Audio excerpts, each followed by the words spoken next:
you see a lot of people, with honey and stuff, and go ahead. No, I was just gonna say you see them, using the honey, but I mean, and I even, I sang in a band for a long time as well, so I just found that to irritate it more. I mean, you're coating it with honey. I mean, it's not really doing anything, but contriving the voice. Yeah, and that like the acid in that and the hot water and stuff. It actually is doing the opposite, and what it should do. You need to like, basically when you lose your voice, your vocal cords dry out and they get swollen, and that's why they're slapping together. So you keep yourself hydrated and drink lots of water. I'll gargle with salt water, like every 20 minutes. Just take a shot glass with salt water. I'll like steam my throat with like a tea kettle and just inhale the steam. Because the trick is to keep your vocal cords moist. Right, because you got a lot of clean parts to you sing. Well, most of the clean singing is done by Nick. I don't do. Nick does a lot of like the choruses, like the really like pretty, like really nice clean singing. That's done by Nick. I mean, I do a little bit of it, like some of the harmonies and stuff, but Nick is the one. Nick and Alan are the ones doing all that stuff. Cool. Yeah, I mean, I really dig the new track. I mean, it sounds great. I love the whole intro to it and everything. It really sounds good. Now, I mean, there's a lot of bands that you could classify that may be in your same genre of music. Now, why do you think certain bands don't get the same amount of attention? Is it the way they dress or, their stage presence? What do you think bands like that are doing wrong that they can't break through? Can you repeat? Sorry, dude, my phone was breaking up. Can you repeat that question? When, there's a lot of bands that you could classify in your genre of music.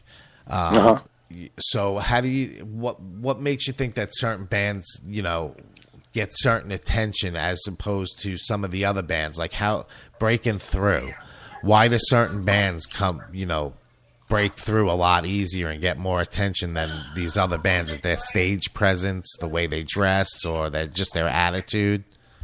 You know what? I think all of those things are a factor for sure. And the biggest thing for us was like we didn't want anything to look or sound contrived, like we were trying to do something or be something. We were just like we were writing music that was ours, that we liked, and it was a combination of everything that we all kind of listened to. We went in it going like we want to do this, and let's try to do this and see what happens. And it turned out to be what it is. I think a lot of bands nowadays, they see what everyone else is doing, and like, certain bands have gotten successful doing that, whatever it is they're doing. And I mean, it was the same thing when the new metal phase hit, and like everybody saw that, and these bands were getting millions of dollars and getting huge record contracts and all this. So that was what every band wanted to do. Every, kid, 17 to 19-year-old kid was like, we got to do this because we're going to get signed. It was the same thing in the 80s and, in Hollywood and Sunset Strip and stuff. It was like people were flooding to LA to like try to make it and be this band. But, at the end of the day, it's like you have to be good. First off, your musicians and your songs need to be good. Second, I mean, obviously a lot of it is determination and hard work, especially nowadays. Like it isn't like it used to be. There isn't $1 million contract anymore. Right. I mean, I'm not gonna lie. I've been working at this band since 2006, and here I am, almost 10 years later, talking to you on the phone, going, "Fuck, I don't know what's gonna happen." You know what I mean? Right. So right. I mean, I think a lot of it is just it's what are you in it for? Are you doing it because you want to get rich and you think you're going to be a rock star? Or are you doing it because you love making music and you love playing in front of people? And I think a lot of people get confused in that whole thing. They don't think about the reasons why it's it's important what they're doing. For me, it's always been about, first off, being in the room with my bros and just like creating, and like we did that. I listened back and I'm like, that was us. Right. I wrote that and they wrote that with me, and those are my lyrics, and it's a really, really, really cool fucking feeling to be able to like, know that you created something, a piece of art that, first off that you love, and then all of a sudden, years later, people are like, man, I love your songs and I love it, and people are moved by, that's what it is for me. And that half hour to 45 minutes on stage, you said you were a singer, what it's like. It's, right. you can't you can't replace that with anything. It's like a feeling that you can't describe it. Right. So I think that a lot of these, you know, people, when they start out bands, they go, we got to do this because that's what they did and they got famous or they got rich, or we got to do this because, you know, I love this band. And then, you know, it's great to be influenced by bands and influenced by other artists and whatever, in whatever type of fucking medium you're using. But, you know, being influenced and copying are two different things, you know, and I think that you have to do your own version of what you think is going to work. And that was one thing that we always decided, that we're just going to just do what we like and not change it, you know, and not try to you know, okay, well, we need more breakdowns in this song because metalcore is super popular right now and kids want to mosh. You know, it was like, fuck that. If it doesn't fit in that song, we're not going to put it in, you know. And the same thing with the singing vocals. It's like, well, if there's not a part for that, then we don't put it in. No, I think that's a great approach to it, and that's exactly how I feel. I think a lot of bands' problems are also how they look on stage, like they just got off of work. I mean, it doesn't work. You just look like a bar band at that point.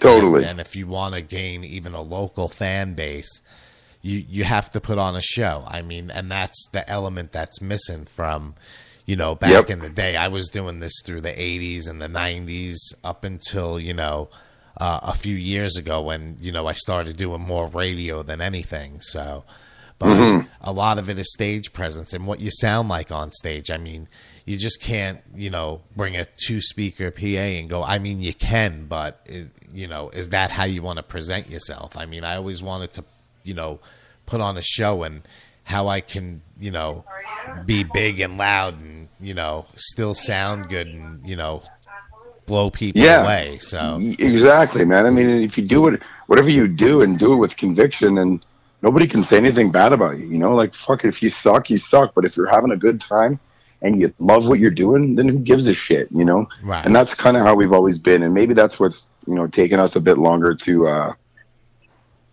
you know, get to where, you know, a lot of bands try to get to, and, you know, in one record. But, you know, we're making the music that we love, not, you know, it's not for any other reason than we love it. And it's just a blessing. And it's great that people are catching on and relating to what we're doing. And that's the biggest thing. I mean, it's the biggest compliment I could ever receive. Right. When someone's like, man, that song inspired me. I love it. It's so great. It's like, fuck, no shit. You know, it's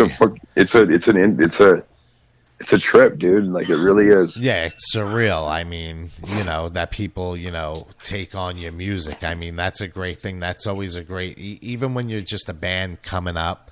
I mean, just for someone to want to buy your CD and not just because they're a friend of the band. I mean, that's a good feeling to sell CDs at a show, 100 CDs, 10 CDs. That's, I mean, it's still a good feeling. Yeah, but, for sure. Does your label have a lot of input in what you do, or is it something that they let you do?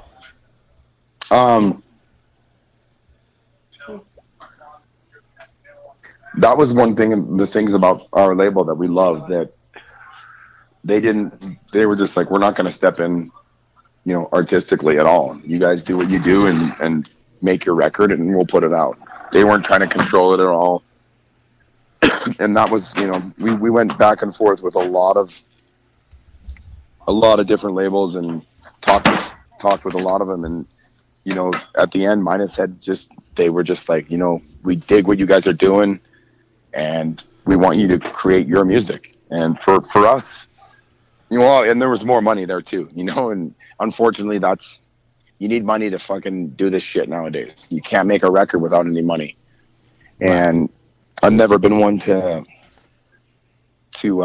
look out for helping hands, you know. I was like, we'll find a way to get it and make it happen. So when Minus Head were like, look, we want you guys. I mean, this was before we even finished the last record. Like they were kind of like talking to us in the middle of our first record cycle. And he said, hey, when you guys are, you know, when you're ready to do a new record, let's talk.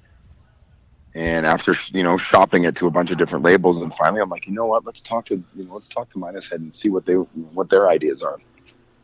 And their ideas were just like, you know, right in line with ours. And here we are on the phone right now talking to you. Cool. Yeah, no, it's definitely cool that you get the artistic freedom to do that. I mean, not a lot of labels that invest money and, you know, put money into studio time. They want to have a say in the product, but that's not always the best way to. It becomes a product that they're trying to sell. It's not even about the art or the music or anything. It's just we need to recoup this money that we're going to spend on them. Otherwise, I'm going to get fucked or I'm going to get fired as an E&R rep. Right. It's not even about what it should be, you know, anymore. Anyway. I mean, as how hard was it to find the label and get an agreement? These days, you know, it's not as easy. There's so much bullshit out there that's trying to get signed. I mean, oh yeah, I mean, no, for us it was, you know, because we'd already spoken with them, you know, we'd had a relationship with them beforehand anyway. So when it was time to do this record, it was a pretty quick transition. We got out of our deal with our last label, and just they weren't gonna put out our new record, and we didn't want, you know, when I got the news that they weren't taking on their second record, I was like, I never thought I would be happy to say that I was getting dropped from a label. Right. You know, but it was good. It was good because they weren't doing anything. They weren't doing what we wanted, and we wanted to move to so much. Like everything we did on that first record, we did by ourselves. All those tours, you know, everything. Now, all the move. Go ahead. Sorry. Now, a lot of bands, like when they move from one label to the other, or a label goes down, sometimes they lose the rights to the record and all that. Do you own the recordings and all of that stuff? Yep. We bought back the rights for the first record. And they were, you know, and not to, I'm not talking any disrespect about them at all. They, you know, they did, you know, they did what they thought was right. And again, it is a business, but yeah, no, we bought the rights back. So we own the first record. And, you know, Minus had wanted to put that one out too, because they didn't feel like it got the proper attention that it should have. Right, yeah, because a lot of the labels don't, you know, they put you on and then, you know, they just shelve the record. At least it got put out there. But yeah, I was in a band where it was just like, all right, we did the album, and now we're not paying you, because it was the time when they were started that parental advisory crap. Oh yeah. So they decided to shelve the record, and you know, here we are, you know. The bass player's probably still in debt over it, because really it was his deal. But it's just a pain in the ass. But a lot of bands aren't smart enough to do really what you did, and that's a lot of problem too, is education, you know, about the music business and what do you look for when you get signed. And you know, you guys seem like you know all of that stuff, and younger bands coming up need to learn that. You're going to lose the rights to your recording. You're going to, you know, if you don't look, you know, get lawyers and look at everything properly, they just think, all right, the label's going to sign me, sign here. And they just do it. And come to find. I mean, that's why I feel like we're lucky at the point, you know, at the age we are. I'm a lot smarter than I was when I was 23 years old, you know? Right. And to me now, this is, as much as this is art, it's a business, and we work hard all our whole entire lives to perfect what we're doing as musicians and to put out a record. Yeah, and we should be compensated for it. We should be rewarded for, you know, everything that we've done. I devoted my life to this shit, you know. Right. Some people devote their lives to being a plumber. They're, you know, but they get paid every day, and they can take home a check of, you know, $2,500 for 2 weeks, and I don't get that for doing this.